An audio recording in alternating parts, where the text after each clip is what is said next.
আর চিংড়ি মাছ দিয়ে কচু শাকটা যখন রান্না করা হয়েছে, একদম রান্নার গন্ধে পুরা বাসা মোমো, খুব খেতে ইচ্ছে করছিল।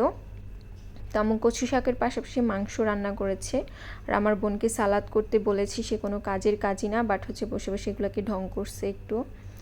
তো যাই হোক, আমি হচ্ছে রান্না করা কচু শাক দিয়ে খেতে বসে গেলাম, জাস্ট একটু রিভিউ করতেছি, এর জন্য রেকর্ড করা আর কি, খাবারটা কেমন হয়েছে সেজন্য।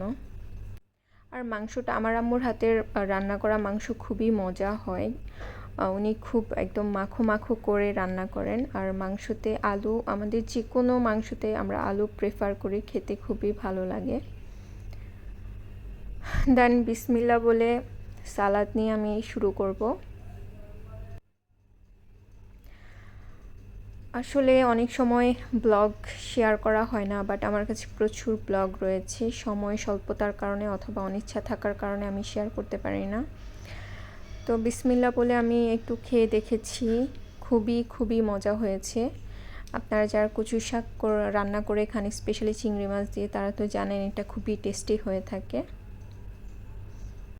আর এর আগেও আমরা আমাদের বারান্দার অনেকবার কচু শাক রান্না করে খেয়েছি, তো কখনো গলা চুলকায়নি। আর বারান্দায় কচু শাক লাগালে খুব একটা জিনিস অবজার্ভ করেছি, যে আপনি প্রায় 1-1.5 মাস পর পর কচু শাক তুলে খেতে পারবেন। এগুলোর গ্রোথ খুবই ভালো, আর এটাতে শুধুমাত্র মাটি আর পানি ব্যবহার করলে হয়, বাড়তি কোনো যত্ন অথবা সারের প্রয়োজন হয় না।